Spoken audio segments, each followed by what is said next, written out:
What's up, queens? Welcome to the Female Dating Strategy Podcast, the meanest female-only podcast on the internet. I'm Ro. I'm Savannah. And I'm Lilith. And today our special guest is Louise Perry, journalist and author of the new book, The Case Against the Sexual Revolution, and the founder of a nonpartisan feminist think tank called The Other Half. Welcome, Louise Perry. Hello, thank you for having me. I know we've been trying to get you on the podcast for a little bit because we've seen some of your work that's been very FDS-esque, and a lot of people from FDS have actually shared some of your work when you're talking about how the sexual revolution didn't quite pan out the way that a lot of feminists expected it to, and why. So I think it'd be great to just jump right into the meat of it. What's your opinion on this? Like, what happened in the sexual revolution that ended up leaving so many women sexually dissatisfied? Can I just start by saying that I'm a big FGS fan? Thank you. A male friend of mine introduced me to it like 3 or 4 years ago, I think, when you were still on Reddit, because you're not on Reddit anymore, are you? No, I hate that place. And he was like, "You're going to love this." And I binged on all of your intro stuff, and yeah, very aligned. So the sexual revolution, I think the basic error that the sexual revolutionaries made, to the extent that anyone planned it, it's a combination of things that have all happened at the same time, right? Some of it is just to do with the fact that the pill arrived, and for the first time in the history of the world, women could suspend their fertility. And that was going to have massive social consequences, right? No matter the political context. But there is also the political story of the sexual revolution, which is all about tearing down the old sexual norms. And there were clearly people who were cheerleaders for that, many of them feminists, who assumed that this would be in women's best interests. I think the reason that hasn't worked out, and there's plenty of evidence to suggest that women are not actually any happier than they were on average pre-sexual revolution, and sexual violence has not gone away. And I don't think there's really much evidence to suggest that sexual violence has even reduced. And there are all sorts of new problems that have arrived on the scene. You know, it was not considered normal for our grandmothers, for instance, to expect to be choked by a sexual partner. Yeah, that's such a that issue in particular is so contentious because, first of all, everyone's aware that most of that became normalized because of porn. Mm-hmm. And I don't know to the extent that this is anywhere true, but a lot of men are like, oh, I'm actually not into the choking. It's that women are really into the choking, so I do it. And then a lot of women are like, well, I do it because I think men like it. So it's become like this odd, like mirror image of each other where like nobody likes doing it, but then people keep doing it, right? It's very odd. Like, yeah, there might be like a select amount of women who are actually into it, but there's just so much more women who are like, I just thought this was part of sex because this is the way that sex has been modeled for me. And then there's a lot of men. Again, there's the men who are really into the domination and degrading aspect of it, but then a lot more men who are doing it because they also feel like it's a sexual performance they have to do. Now, the result is a bunch of traumatized women, especially the ones who necessarily weren't expecting it, to feel, like they're being attacked during sex and that it's normal to feel like you're being literally assaulted during sex. And then men who think it's normal to do that can't sexually function without that kind of extreme violence. And then the men who are sort of reluctantly doing it because they don't like it either, but they just feel like, oh, this is the thing that women keep asking for. It's extremely dysfunctional. Yeah. And you can't blame women and some men for looking at this and thinking, I thought this wasn't how this was supposed to turn out. The sexual revolution was supposed to be about liberating women, right? And it's complicated, right? It's not entirely a bad news story. There are certain ways in which women's lives have improved. Something like domestic violence used to be treated so much less seriously than it is now. We didn't have things like refuges, which were created by second wave feminists. That's a really solid example of genuine improvement. But there's also plenty of examples which suggest that things haven't improved or have gone in the opposite direction. And I think that the reason for that is to do with sexual asymmetry, the fact that men and women are different in really profound ways, including in psychological ways, which are difficult in the current climate to talk about, but which I think are no less real for that. And if what you do basically is you just remove all of the old norms and institutions that used to regulate heterosexual relations. The thing I compare it to in the book is like deregulating financial markets, just removing restrictions, sort of leaving people to their own devices, and they can and expecting everything to work out. It's like the worship of the free market, that the free market will always I kind of get where you're going. The people's commitment to the free market, despite all the failures of it, is almost ideological. And they'll very specifically decide to not look at the negative effects of it, to always say the free market always corrects itself. The free market is always correct. And then... Yeah, the invisible hand of sex positive wisdom. Yeah. Right. The term I use in the book, which is a bit cheeky, is sexual Thatcherites. Or sexual Reaganites, maybe, would be the American version. Sexual Reaganites. Interesting. Yeah. Who assume that if you just sort of remove any restrictions, things are going to improve. And I say, well, no, because... Trickle down sexonomics. Yeah. Because the playing field isn't even. You know, we know that when you're talking about, well, anyone who's not like a free marketeer will recognize that the economic playing field isn't even. There are clearly people who are have much more advantageous positions than others and are much more likely to use this new freedom to their own ends. And that will include exploiting other people within the market. You know, the factory owners clearly have completely different interests from workers. And I think that that's also true in the sexual marketplace. And the most important division, to my mind, is between men and women, because the fact that women are the ones who get pregnant, the fact that we're so much smaller and less physically strong than men is so important. It means that in any heterosexual encounter where a man and woman are alone together, the woman's going to be at a physical disadvantage. You know, almost all men can kill almost all women with their bare hands, and the reverse is not true. And then you also combine that with the fact that women are differ from men on average in quite a few psychological domains. But most impertinently to this instance is the fact that we're lower in sociosexuality than men, is what psychologists call it. So that's basically your interest in having casual sex and having lots of partners and experimenting sexually and all of that kind of stuff. There is crossover. There are some women who are high in it. There's something, you know, it's not an absolute thing by any means, but on average, men are significantly higher in that trait than are women. I thought it was interesting because from looking back at old, and this is my perception as a millennial, of like older feminist texts and like the push towards swinging and like the rise of the Playboy culture, that it was very much based around the idea that free of the sexual restrictions of conservatism, that women's sexuality would be akin to men's, that like we are just like men, our sexuality is just like men, and we would be fucking random people and doing all the things they do, and we can do all the things they do. And that to suggest otherwise is anti-feminist. You don't believe women can make their own choices. And that any suggestion that women's sexuality might be fundamentally not as depraved even, or that like even without the conservative umbrella, that women might actually prefer more like pro-social types of sex instead of like this, you know, random encounters, was met with this idea or like almost a defensiveness. And especially from the women who were put forth as like our sex positive role models. And that's a lot of like Gen X and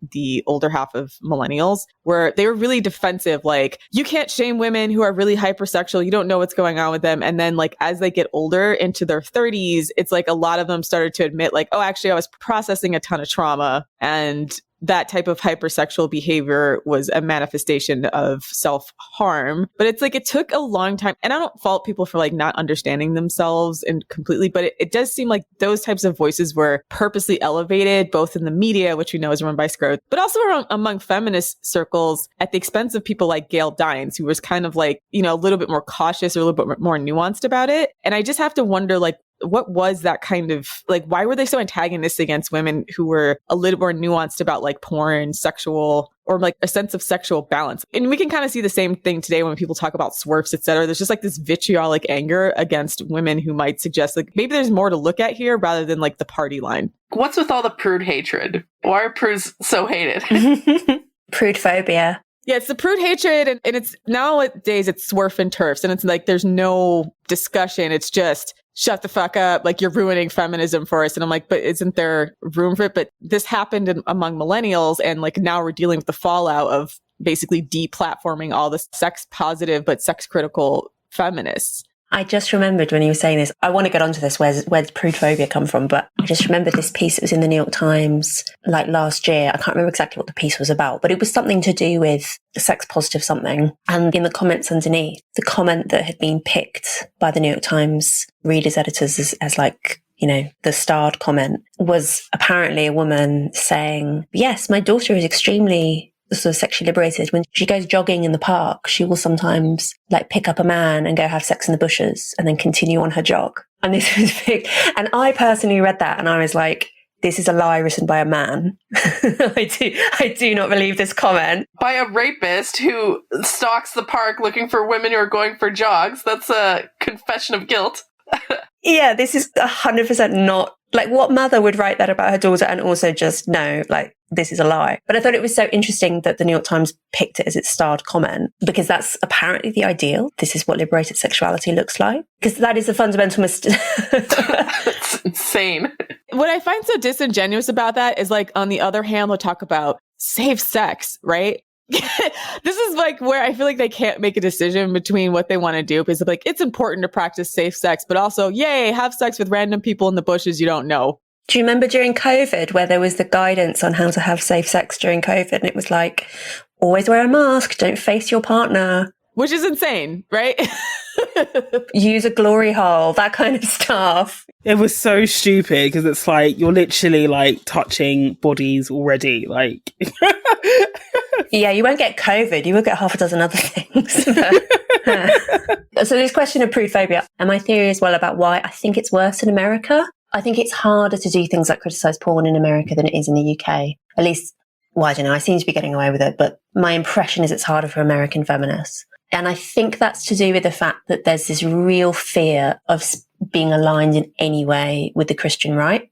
And you don't want to accidentally say something that would suggest that you might agree with them on anything, even if they are actually right on something like porn. Yeah, so maybe that's what it is. I mean, that's exactly what they do. They say if you are critical of any of these things, even like card-carrying long-term feminists, suddenly you're aligned with the Christian right and you want these people to die and you hate everyone. You're slut shaming, you hate everyone, you're kink shaming. Even though we proudly kink shame, a lot of the original like feminists who wore things like BDS critical, like they were very careful to talk about it from the perspective of like power dynamics, et cetera. Now we're having that conversation while we're talking about consent and Me Too. But a lot of these things were started, a generation ago and got lost in translation because I like to call them like pick-me sexuals. A lot of these women who just like wanted to be like the baddest sex positive bitch on the block who's down for anything, wherever, whenever. It's like they wanted to take the spotlight and get all the attention. And then it's just sort of drowned out a lot of the more reasonable issues. Now, like the problem is like now those of us who've either lived through it or experienced it now, we're like, what the hell happened? And like, why are all these guys really gross, porn sick, and we're not any more sexually satisfied than maybe our mothers were? I think also the media ecosystem encourages the sex positive stuff. Definitely. Because it's very readable. And I think also that if you look around at anyone who's writing a column about sex, there aren't any. It's just me, really, who's writing like the prudish stuff. And I would never, ever write about my own sex life as a rule, because I think it would be unhealthy to do that. I think it's like important to have boundaries and to not expose my husband, So kind of by definition, if you're going around writing about your own sex life, you probably don't have very healthy boundaries and you're willing to expose your partner to public scrutiny in a way that he probably wouldn't appreciate. It's also kind of needs interesting anecdotes. It can't just be like, oh, we have like nice vanilla sex a couple of times a week isn't very interesting. You need to be having lots of like exciting sexual encounters. So if you go to any of these magazines that have like a sex columnist, you're going to get the really sex positive stuff. Although interesting that there was I can't remember her name now off the top of my head, but the woman who writes a sex column for Vogue, where she does often write this sort of, the empowering narrative around having casual sex. She wrote a really sad article about how porn has affected her recently, which was actually really moving. And I mean, she didn't come to the right conclusion in my mind, that actually the whole thing is terrible. She's not there yet, but clearly actually she's not happy doing all of this. And it is clearly coming from a place of insecurity and trauma. But you get a lot of clicks from this content. And to be honest, from exploiting young women talking about their intimate lives. And it also gives the impression that that's normal and aspirational.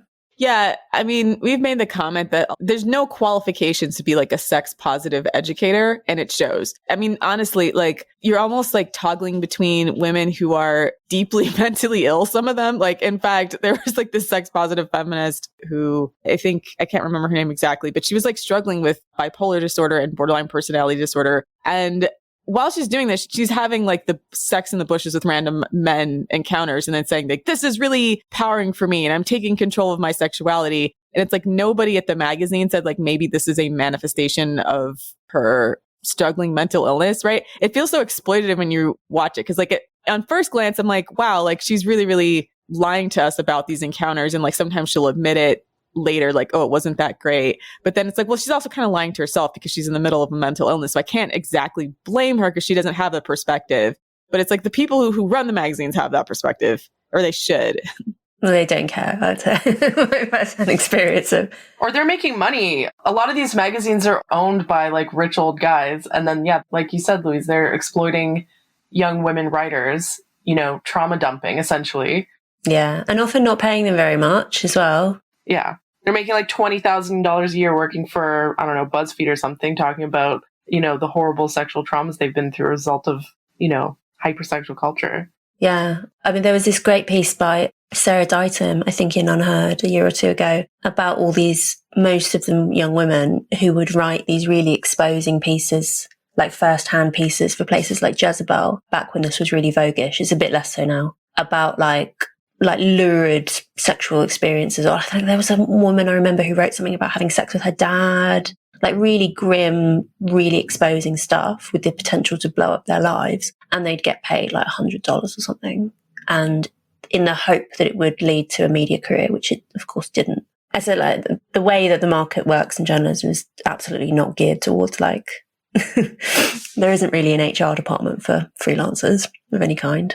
So if you're willing to say anything or something that would cause people to click on the article, then they'll platform you because it's just shocking enough to get people to pay attention. Yeah. And I think the sex positive stuff generates clicks. Yes. The other thing that we've noticed, at least now that we have like this podcast, is just how monetizable it is. Meaning like if we wanted to sell like different types of supplements and dildos and all these types of things, like because that's the kind of thing that we get all the time. And from other podcasters or sex educators who want to come on our podcast and talk about whatever they're doing, which is just generally it's like, I went through all this trauma and my boyfriend's a scrote, but here's how I rationalize it to be okay with it. So now I'm a sex educator.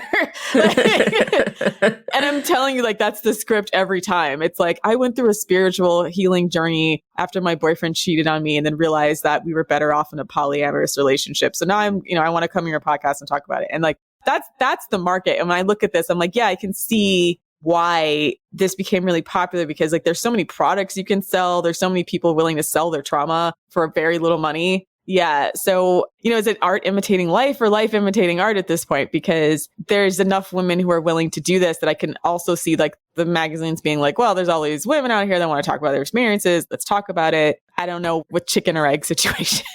Yeah. I think the sex positive thing is attractive when you are in this situation where women are in this really pornified culture and they're competing for like a minority of men. So we know from things like dating apps that the most attractive, I think on Tinder, it's something like the most attractive 10% of men are getting 60% of the likes from women. And what that means essentially is that in that kind of casual sex market, those men can have their pick of the bunch and they can be demanding and expect pornified sex and expect choking and, you know, and expect sex on a first date and all this stuff that we know that women in general don't prefer. But you end up with this very kind of masculinized environment sexually. I mean, what men often say is like, oh, but I'm not getting any. Like, yeah, I know. That's like, it's very unequal, but it is still men who are pretty much setting the terms. And women have that feeling that they have to go through the casual sex phase in order to get to a committed relationship, which is what they want. And so they're ending up having these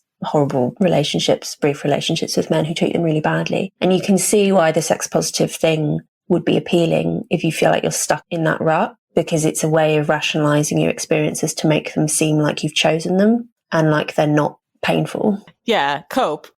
Yeah. Hashtag cope. Yeah. Cope's such a good word. It really summons up so much, like, as with so much internet slang, it actually has a really deep meaning. Yeah. Yeah. The whole thing is cope.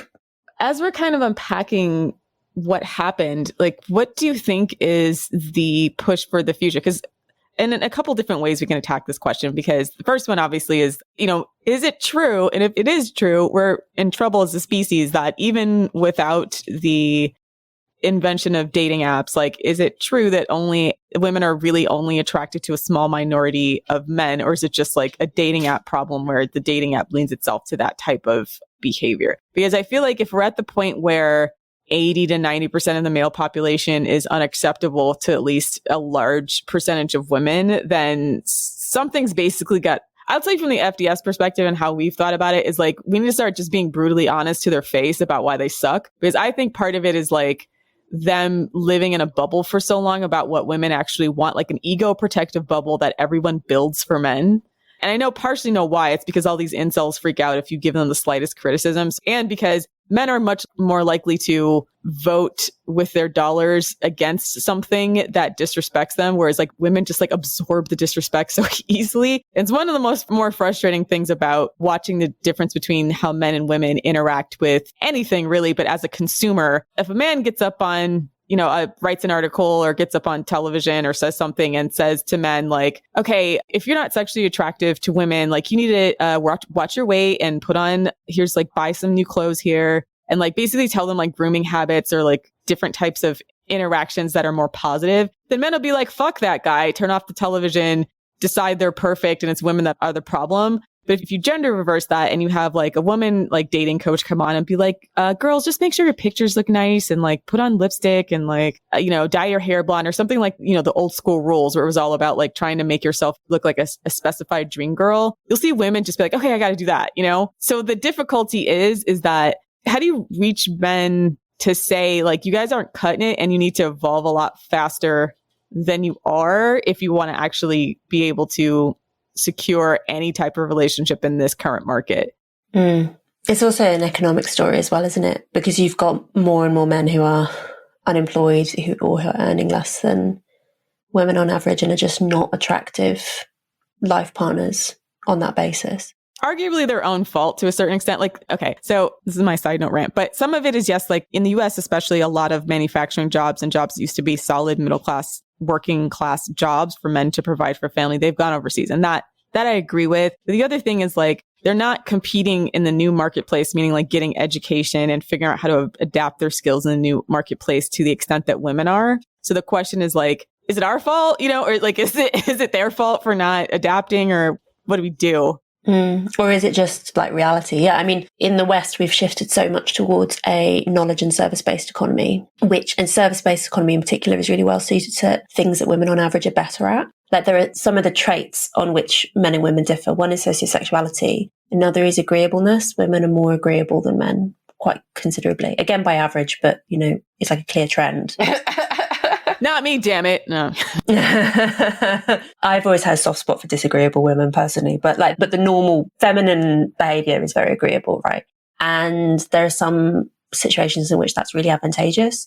And one of them is, working in, say, retail or call centers and things like that, where actually women are at an advantage. And in lots of knowledge, all these kind of laptop jobs, it doesn't matter whether a worker is male or female, up until a woman has children, and then she obviously have earnings fall off a cliff. But the economy has just utterly changed, and it doesn't seem likely that it's going to change back, even if we wanted to. So yeah, men are contending with that problem. I think probably the agreeableness gap also is an explanation for why men are more resistant in general to those kind of dating tips, whereas women just absorb it. And similarly, why women are so amazingly sometimes accepting of men's terrible behavior in relationships. I think a lot of it comes down to agreeableness.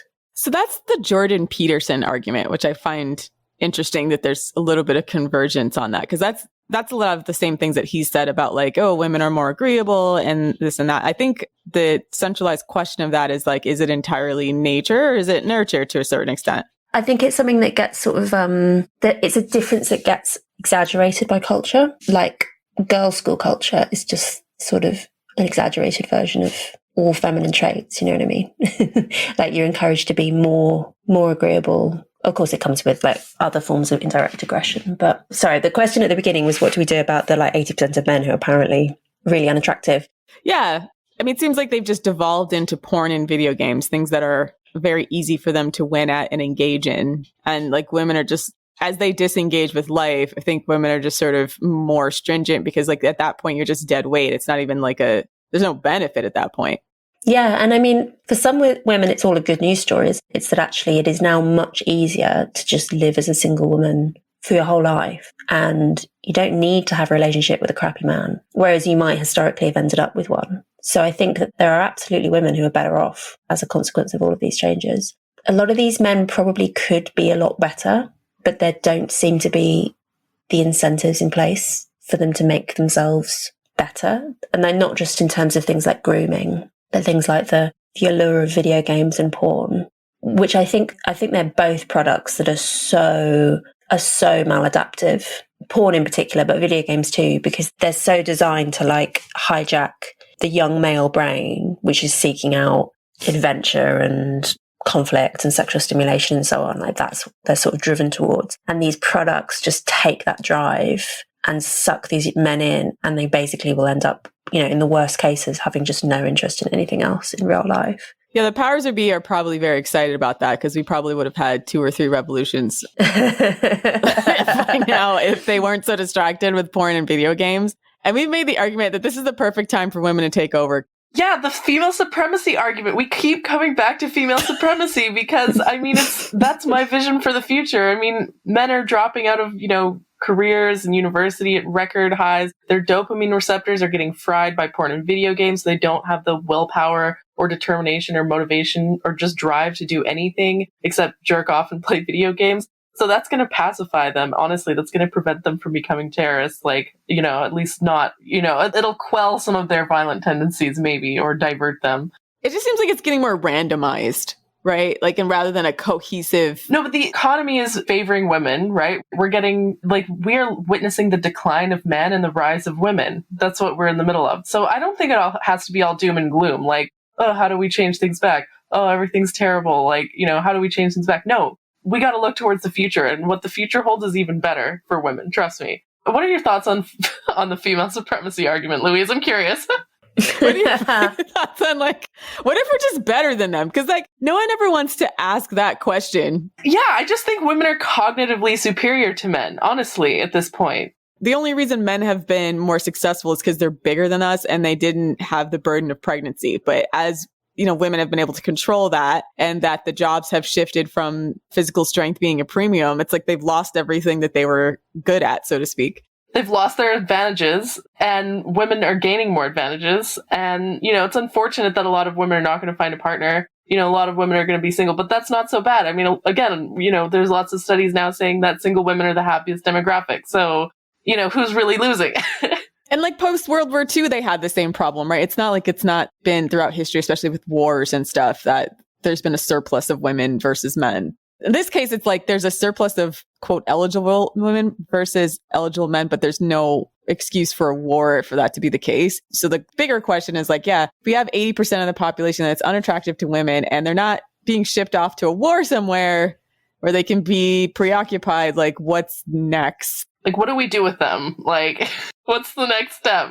What are your thoughts, Louise? There's a lot there. I think it is absolutely true that there are some women who are probably just better off on their own. And, historically, there have always been, that's what nunneries were for. Nunneries were for lots of things, but actually, if you read about life in nunneries in previous centuries, it actually sounds great. In many cases, it was actually a pretty good option. Just gardening, reading, hanging out with your besties. What's not to love? Yeah, a bit of lesbianism occasionally, great. And I think that, so it should always be available, for some women. The uncoupled life is completely legitimate as a route, but most women don't want that. Something that has to be accommodated within the female supremacy blueprint is if people stop having children, it's going to last a maximum of 100 years, this utopian vision, and then it's just going to die out. And also people do mostly want to have children. It's something like 95% of women say that they want to have children, and whether or not, so some second wavers would argue that that's sort of inculcated by patriarchy. I think it's probably a much more instinctive desire than that. Yeah, people want things that are bad for them all the time. People want drugs sometimes. I don't know. Some people want drugs. Some people want to eat cake or whatever, right? It's very normal to want things that are bad for you, right? We wouldn't survive as a species if women didn't want to have children beyond all rationality. I don't think that there's any species that would survive if there wasn't a strong instinct for women or for the females of the species to procreate. Well, mostly people have a drive to have sex, and then kind of biology does the rest. But women definitely have a drive towards caring for their children. Yeah, I guess you could say, well, let's go out on a high. Let's have 100 years of female supremacy and then just Yes! immolate as a species. Hashtag, let's start that on Twitter. Hashtag 100 years of female supremacy. Yeah, I mean, honestly, like humans, we pollute the environment too much. There's microplastics everywhere. We're all pretty much fucked environmentally. So, I mean, yeah, let's go out on a high note. Burn out. It's a coherent take. I will give you that. It's like, yeah, internally consistent. If we do, though, want the species to last beyond 100 years, I guess we do have to find a way for men and women to get along. I mean, there clearly is a minority of men who I think really should be in prison. Yeah, no, I agree. That's why I say work camps. Like, send them to work camps so they can rebuild our crumbling infrastructure. They can create something positive, right? I feel like they would be happier working. Like, it's not like it doesn't drive anybody crazy being behind bars 24/7. So a lot of like prisoners are actually happy to do work as long as it's not like, abusive. I mean, whatever like percentage it is of men who are so sexually violent that they just cannot, I'm a straightforward carceral feminist. I'm quite happy to wear that label. Yeah. I think not enough men are in prison, honestly. I think the wrong types of men are in prison. Like they weigh the, sex crimes, crimes against women and children are not punished nearly enough. Drug crimes. Yeah. You don't need to go 20 years in jail for like weed. That's stupid. America's actually way too carceral on the stupidest things because I think we do have like the largest prison population in the world. Yeah, we'd want to have a lot more violence against women convictions, right? Yeah, exactly. So it's like it's very lax when it comes to certain types of crimes. And to me, it's just like 100% a function of most of our governance being men, as well as the judicial system mostly being men, and then like a few pick-me women they let through. Yeah, but that's changing too. Women are surpassing men in law. We can like join the legal field en masse and reshape the laws to our benefit, increase the penalties for sex crimes against women. You can play at that game, right? That's just, we can change that strategy for our benefit too. Right.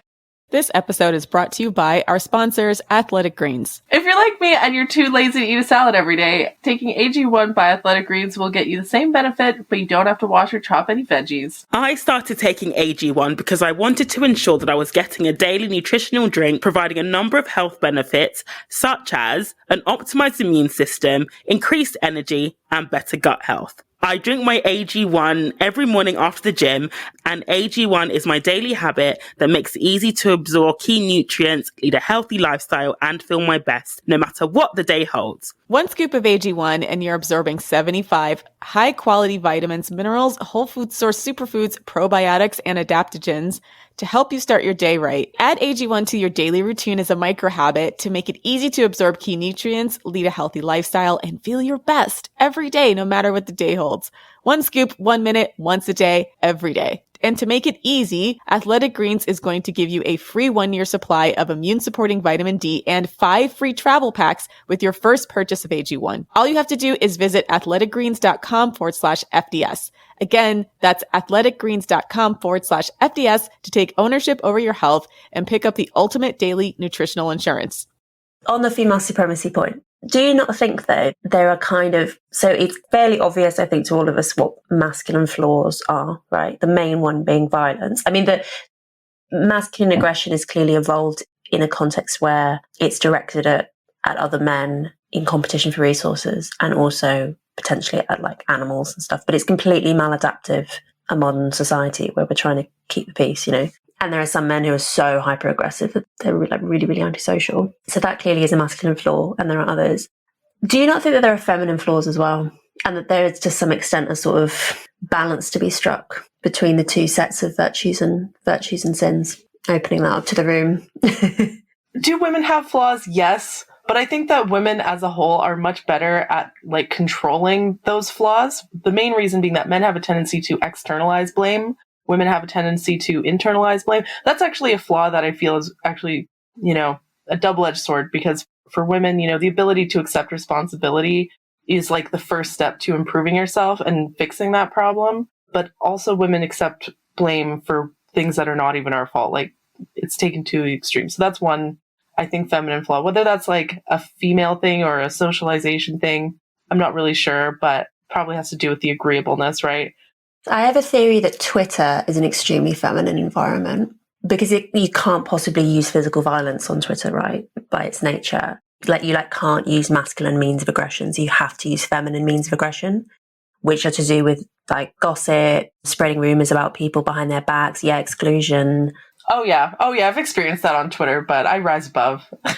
Yeah, I mean, if you're going to choose between direct and indirect aggression, you might well choose the latter. I don't know, though. Would you rather be like ostracized from your community or punched in the face? It's a bit of a... It's actually quite a tricky choice.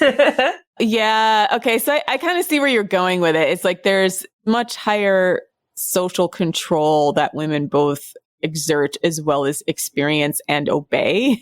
For whatever reason, women are much more willing, or they're less willing to step outside of the societal norms because they're more likely to acquiesce to needing these like interpersonal relationships in a way that men are not, because like the quote unquote disagreeableness of men, they're more likely to be like, fuck this, and then just like, do their own thing. I guess, okay, so the balance between men and women, is there like a way of, is there flaws in the feminine model? I'll have 2 points about this. The first point is that what I find difficult to parse out when we discuss this is like how much of like the feminine flaws are caused by patriarchy, because so much of like, when you look at like the women who are in prison, for example, so much of it is like them protecting men, or meaning like I took a charge from my boyfriend because he was a drug dealer, or them getting involved in like nefarious things that men started, and they're more or less like just going along with it rather than necessarily being like the initiators of some of the more toxic types of relational issues or like toxic types of effects on, the people around them. That being said, there's like the types of illnesses that are uniquely female, or at least mostly female, like Munchausen's by proxy and stuff, like where women clearly like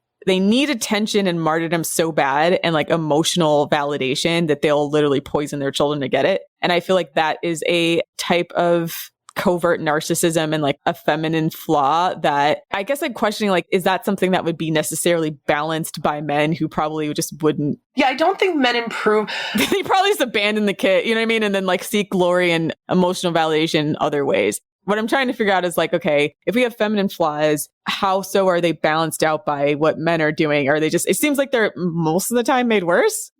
No, I think men that make them worse. Like toxic moms, like that's another one that comes up a lot in FDS. Is a lot of FDSers we've noticed have like toxic mothers, including myself.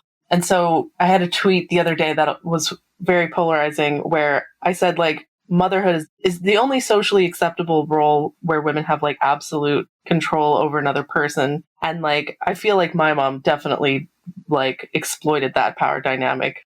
A lot of people have amazing moms and like, I'm really happy for them. Right. And I'm looking at the toxic moms and like, what role did the dad play in it? Like, did the dad actually like reduce the suffering on the child, or did they just sort of like turn a blind eye and like, or even facilitate it in some ways? Right. Yeah. And so often it's like about them trying to get that man in the first place. And you look at like Jeanette McCurdy's new book about I'm Glad My Mom's Dead, or, she's talking about the fact that like so much of it is like her mom wanting to like present a certain image to the male execs at Nickelodeon, or like her wanting to force her daughter to be sexualized to be agreeable and appealing to men. It's not necessarily like to her, right? Which is really, really a weird thing when you're talking about toxic moms, because so much of it's like them just being pick-me's and then downloading that into their kids. And so we're like, if you take out the male element, like what else would women be pick-me's for? But it's like almost all of it is them just trying to like kiss some guy's ass and like being toxic in the pursuit of a man. Female intersexual competition.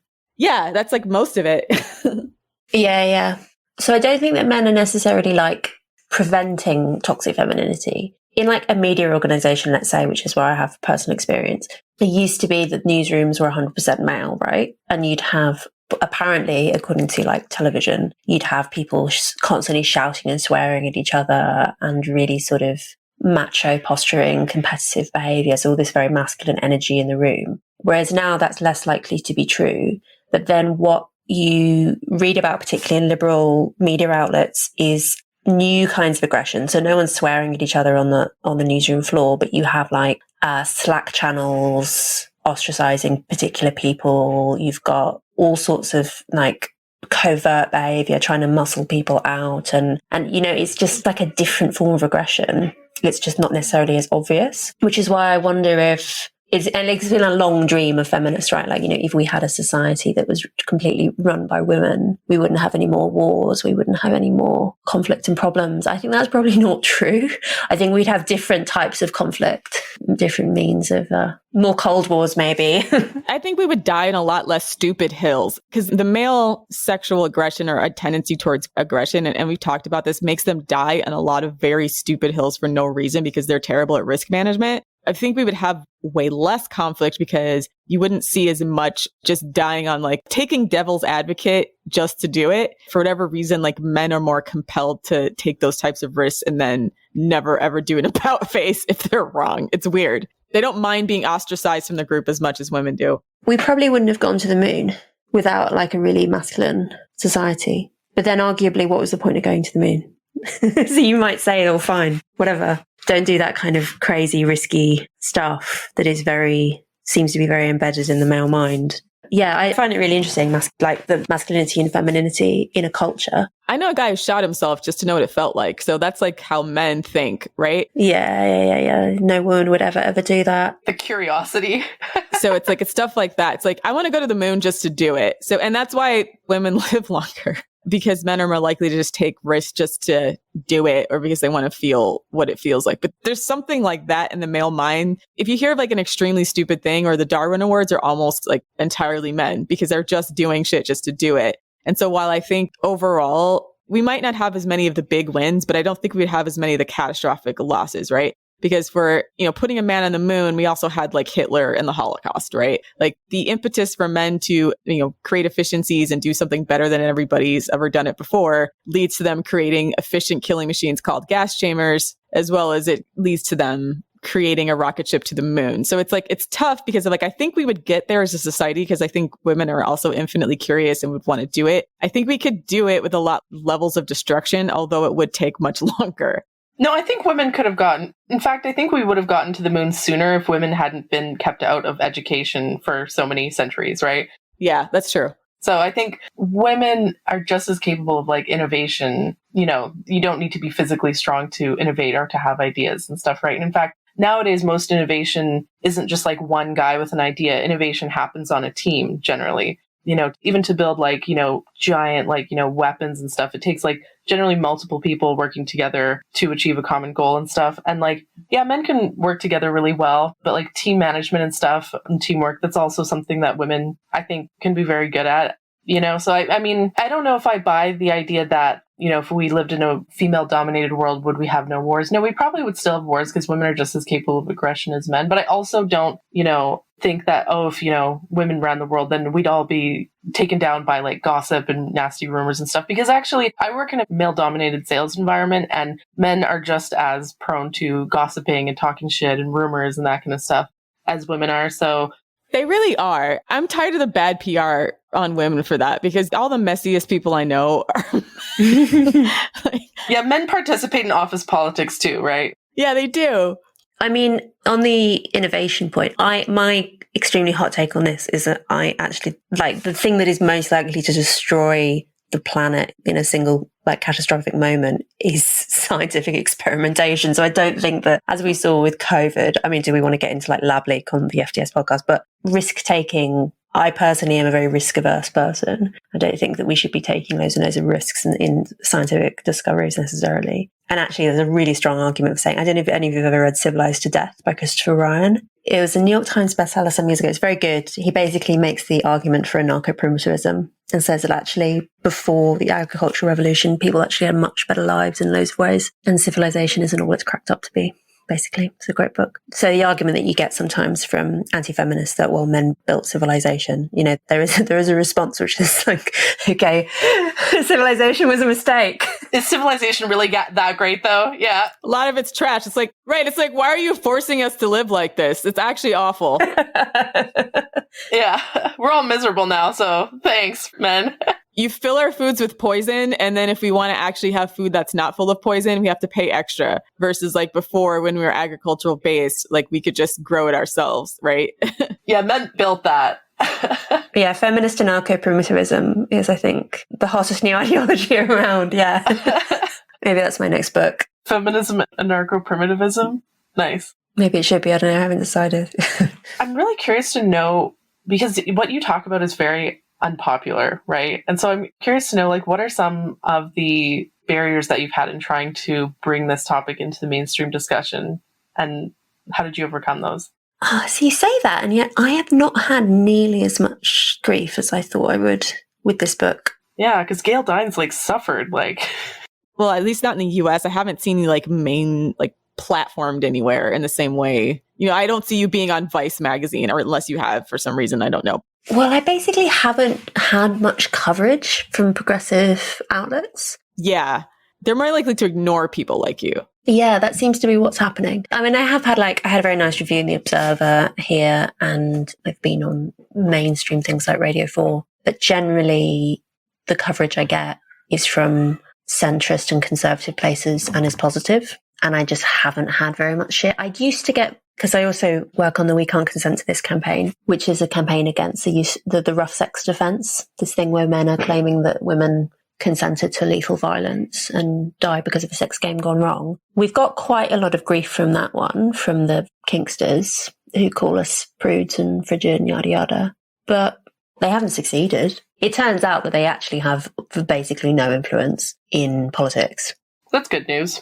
I mean, they're trying to change that, though, hence the reason why they are disingenuously trying to conflate a sexual fetish or a kink with a sexual orientation. So that's why you see, for example, fetish gear at Pride. That's why they're trying to make the argument that if somebody doesn't want to see, or for example, somebody who is repulsed by seeing, I don't know, a dom, you know, walking a sub on a leash like a dog, then that's the same as being repulsed by two gay men kissing, for example. So they don't have influence in, you know, BDSM is still quite marginalized to some degree, but they are trying to change that by hitching their wagon to the LGBT plus argument. Yeah. And using gay liberation as a model. Yes, yeah, and trying to conflate a sexual fetish with an orientation.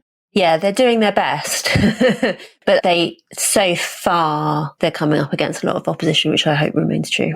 Well, in the US, it's mostly coming from conservatives because of things like libs of TikTok. And the left, again, is not platforming any type of sex critical voices at all. So it's like it's your team red or team blue. And if anybody in the middle who's like, yeah, I don't think it's okay for a man in a dog costume to wave like a pink dildo in front of a child's face, then it's like you're a conservative, right? You know, let's be real. Come election time, they're often shocked at how people vote, and then they just blame anything else other than like people being rightfully horrified by some of these polarizing culture issues that I think a reasonable person who is an average person who has kids or something would be upset by. Speaking of kind of the LGBTQ arc, have you noticed a difference between what's being said in heterosexual relationships versus LGBTQ relationships as it pertains to the sexual revolution? Because on our end, like, I know that this is part of the controversy of FDS is that we pretty much exclusively focused on heterosexual relationships and then secondarily women loving women. And so a lot of the other people felt like, okay, who are part of the LGBT community who didn't understand the dynamics of straight relationships would be like, why is there not gay male representation with female dating strategy? You know? There's some of that, but there'd be like gay men or who would be like, well, I'm equal with my partner and we split everything equally and we don't have this problem. Or even like lesbians who felt like, although I think bisexual women really get it who date women.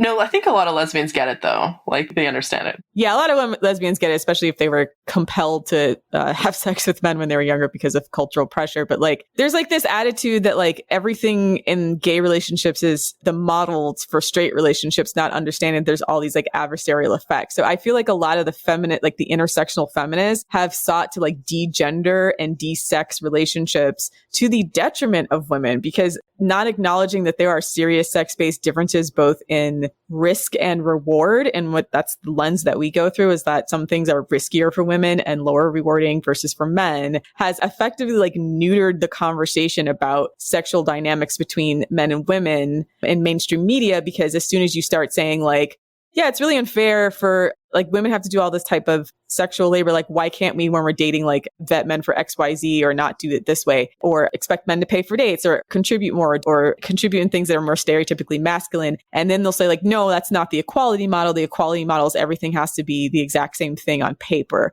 And then like you'll have the LGBTQ community run and like, well, we're parents and we split it this way. And I'm like, yes, but you're also not in a heterosexual relationship, which has its own differences. So I'm rambling here, but like, what's your opinion on that? I completely agree with you. You can't just ignore sex differences. It's one of the things that I noticed a lot when I was reading about things like catching feelings and like how to have feminist hookups and all this kind of stuff, that they'd talk in sort of gender neutral terms about things like feeling distressed by hookups or trying to like not emotionally attached to partners and stuff, and it would be presented in a gender neutral way. I was like, oh, come on.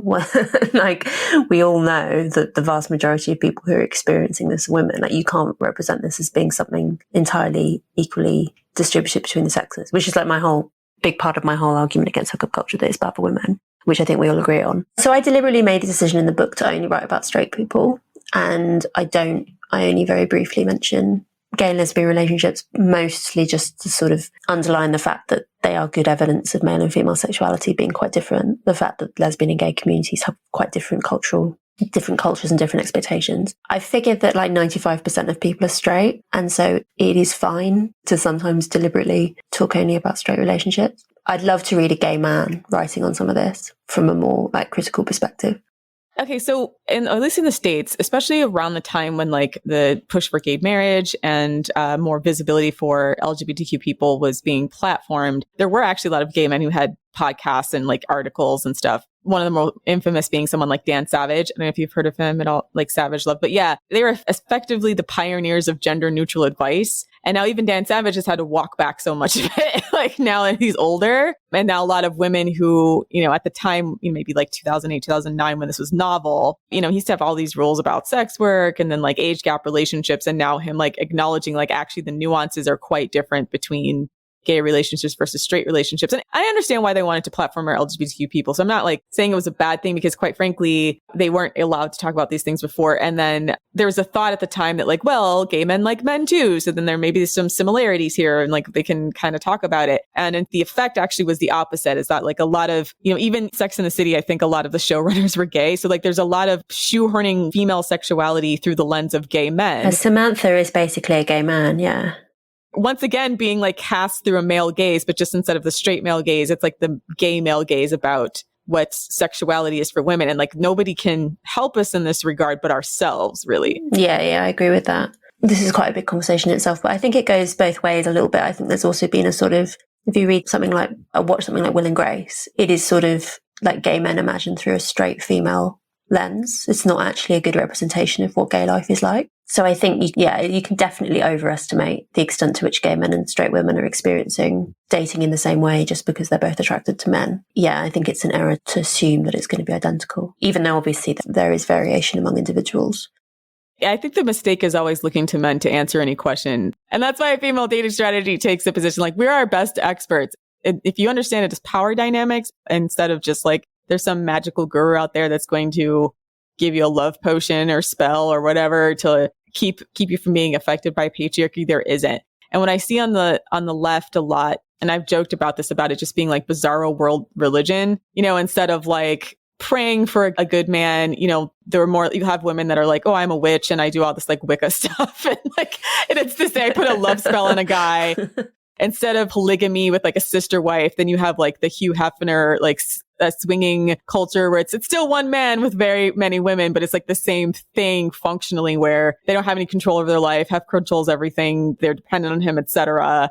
And then, you know, instead of like willful submission through loving adoration of your husband of Christian conservative women, there's like the BDSM, like I'm willfully submitting partner, but I'm really the person that's in power. Like when I look at how the sexual revolution played out from my perspective, and as an internal micro change within myself, and like I think I maybe just figured out a little bit faster than maybe the culture at large, I was like, how is this different from Christianity? And as a person who was like raised in Christianity, I remember being like, but this sucks. Like, why is it that like it's basically the same power dynamic, but just like dressed up in leftist, like choosy choice language, right? And so as I started to notice like that men are still taking the power positions in all of the situation, it's just women are rationalizing it differently. And sometimes they're not even rationalizing it differently. They're saying the exact same thing, but just choosing parallel types of choices. I find it interesting that like there's been not a lot of like almost like sexual innovation from women, if that makes sense. Like, where do you feel like the sexual innovation needs to come from? Like, it's not going to come from porn culture because that's dominated by men, both as viewers and consumers. And it's not going to come from like, you know, looking at like, apparently not from even like sex positive or sex therapy media, which so once again is so often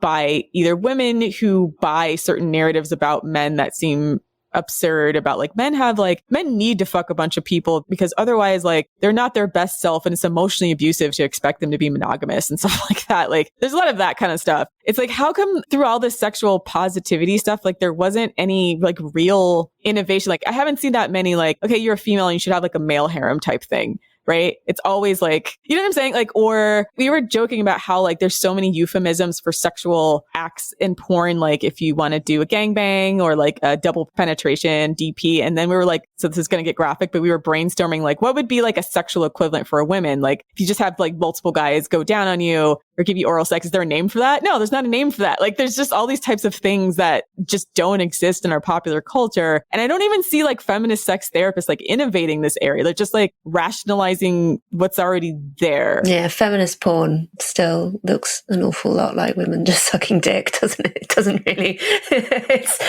It is. And admittedly, they have to do that because women just don't purchase enough of it for them to make a living. Yeah. Oh, it's just such a dead end market. Yeah.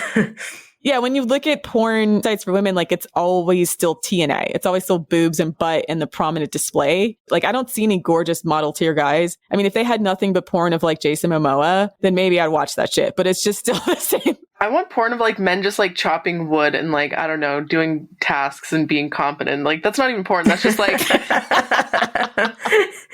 guys being normal. I want to see more guys being normal. That's the kind of content I want to see. But seriously, Lilith, like there was a guy that went viral because he was chopping wood and so many women thought it was hot.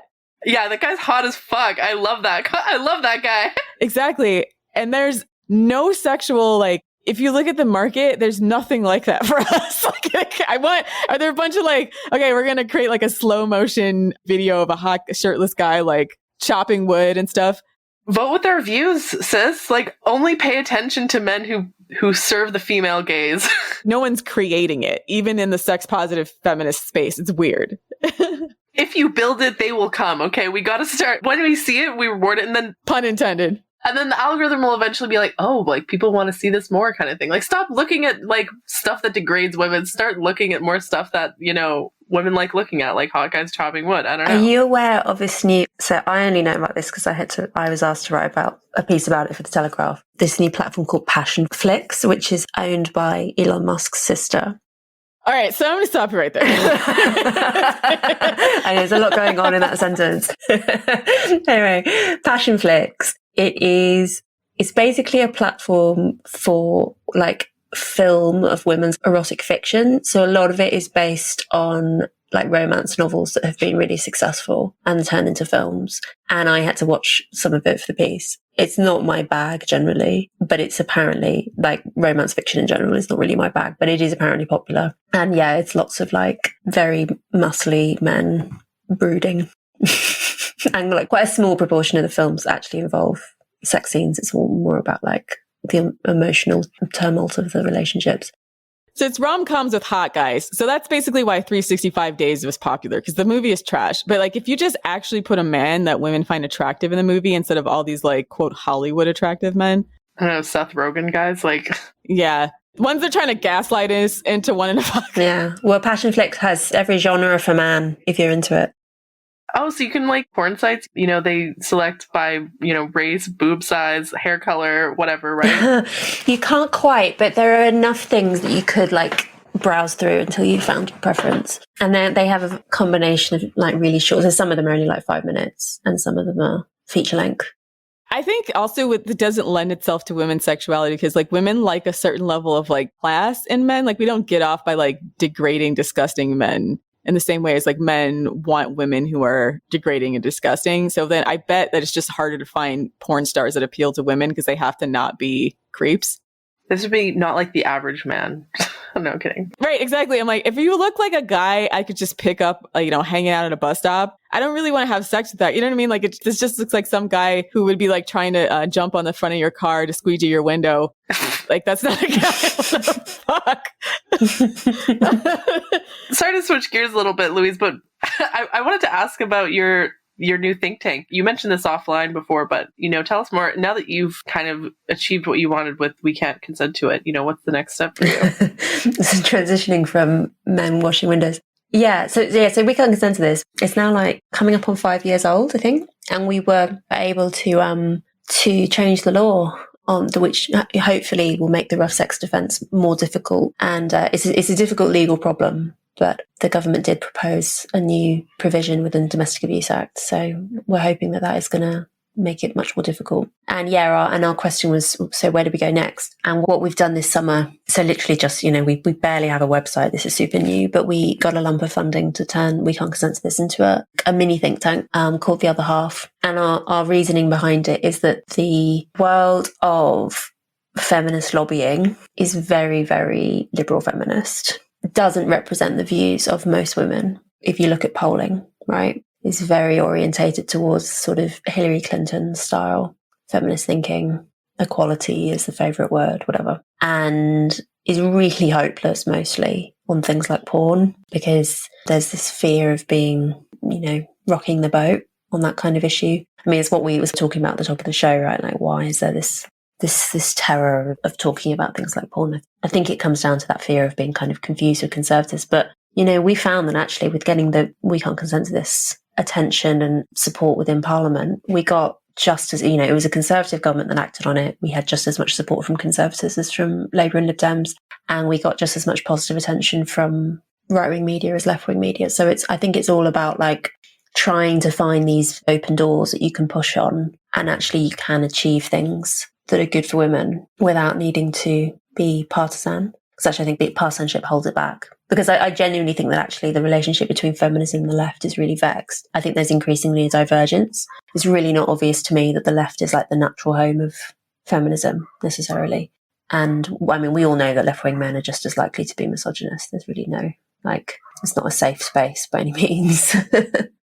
I don't think we're there yet in the United States. Like, they're always putting out these studies about, conservative men are more likely to think certain things about women, which may or may not be true. But the implication is that like all of the bad things are coming from the conservative side. For example, we just did an episode about incels, and like The Atlantic painted it like, these incels, they're all right wing, but everybody who does research an incel, and also from our experience interacting with them, they're actually politically all over the place. And in fact, quite a few of them are leftist, but the intent is to always like paint it as right wing, because then like when something happens, it's a way to score political points. And so in the United States, there's not been a conscious like divorce of feminism from the left wing party quite yet, from Democratic Party. They're starting to, go cannonball into different types of gender neutrality, and then obviously like gender ideology, and then like what people are calling wokeness, so to speak, which is like a general theory of how different types of oppression interact with each other. That's been applied to a bunch of other stuff that the original authors didn't necessarily mean. I mean, you're in a tricky spot, right? The right want to ban abortion, the left want to put male sex offenders in women's prisons. Yeah. So man, that's a whole can. No, I mean, it's a whole can of worms. It's something that like, once again, nobody's voice on our side who's otherwise a leftist, but thinks like kind of common sense things about men and women and the differences need to be acknowledged. There's no place for that right now.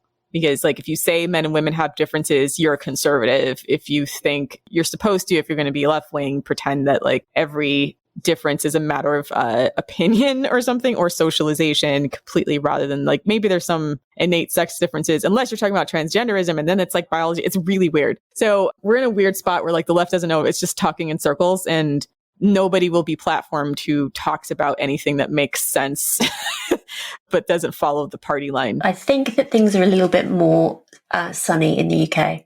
And the thing that I take hope from is the fact that the grassroots response to efforts to reform the Gender Recognition Act from British TERFs was really successful. And also one of these things that really kind of cut across left and right. It wasn't really associated with either. Like, you've got left-wing trade unionists kind of joining forces with like women's union style, women's institute, style, like conservatism with a small c, and actually like successfully representing the interests of the vast majority of women who do not want, say, male sex offenders in their prisons. So yeah, I think it's a really interesting time for feminism right now, which is, I think, like America and Britain, I think, are really different contexts. at the moment, but it could well be that the sort of grassroots organising we've seen in the UK is replicated in America soon.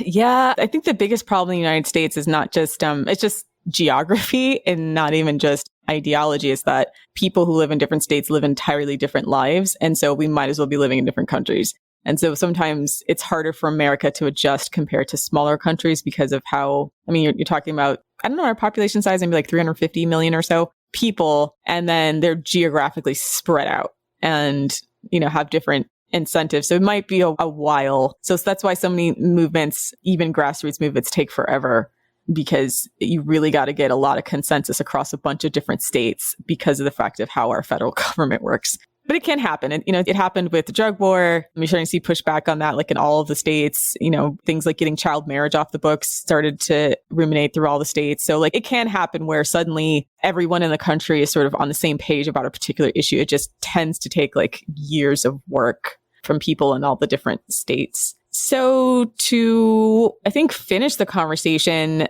in your book, it looks like you start to make an argument for a new sexual culture. What, in your opinion, would be the ideal? I mean, I basically think that what we've seen post-sexual revolution has been that women have been encouraged to imitate masculine sexuality, right? I mean, we've covered this from various angles over the course of the conversation, the kind of Sex and the City having sex like a man thing as the ideal. And I think that it would be a much healthier sexual culture would be one that actually encourages men to imitate female sexuality. Agreed. And be more... Get to chopping that wood, gentlemen.